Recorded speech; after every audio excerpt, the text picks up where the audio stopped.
I now see that my original assumption that a new Netflix picture could perfectly replace Rambo and Jack Reacher was incorrect. A few weeks back, I saw something similar in a promo for a forthcoming Netflix movie, and it piqued my interest. After viewing the teaser, I was almost persuaded that the next Netflix film would borrow plot points and cliches from blockbuster action movies like Jack Reacher and Rambo. I was thrilled about the possibility of a new installment in this genre of action films, since my insatiable thirst for programs and movies with strong heroes who defeat tough enemies on their own, like Jack Reacher and Rambo, is unquenchable. Rebel Ridge, an action film available on Netflix, surprisingly managed to stand on its own while embracing some cliches from the genre. The parallels to Jack Reacher and Rambo are undeniable, yet my first impression was completely wrong.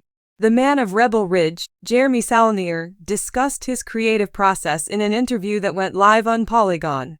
He said that when he first began writing the screenplay for the picture, Clint Eastwood's Man with No Name was in his thoughts. Knowing that his final screenplay would put the protagonist of Rebel Ridge against the police force of a small town, he immediately understood that First Blood was the primary reference he could use to sell it. Despite some shared ground in their plot outlines, First Blood and Rebel Ridge are distinct films, as Saulnier showed. Rebel Ridge presents itself as a socio-political drama with much of more to give than just gunfights and beatdowns, rather than just an action thriller.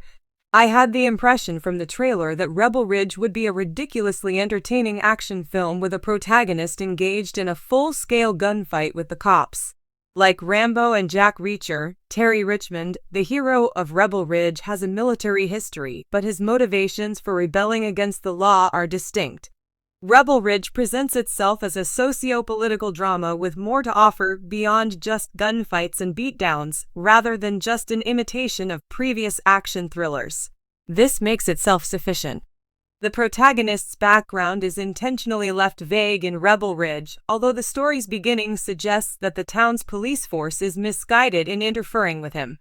But Rebel Ridge shows Terry Richmond as a disciplined guy who stays out of trouble no matter what, even if he can be as vicious as Rambo and Reacher when it comes to punishing criminals.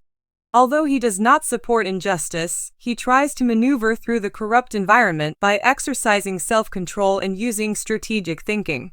In Richmond's view, resorting to physical force is always a last choice.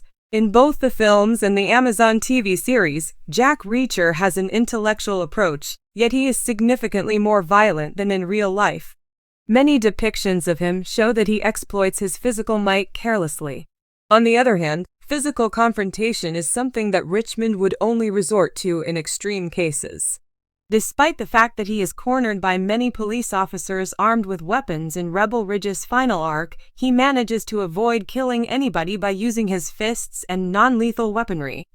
Rebel Ridge explores relevant subjects like racism, police brutality, and often utilized legal loopholes without pushing the suspension of reality too far. The video raises valid points about the misuse of legal processes by showing how police officers confiscate Terry Richmond's funds under the guise of civil asset forfeiture. The movie becomes even more grounded in reality due to these real-life comparisons.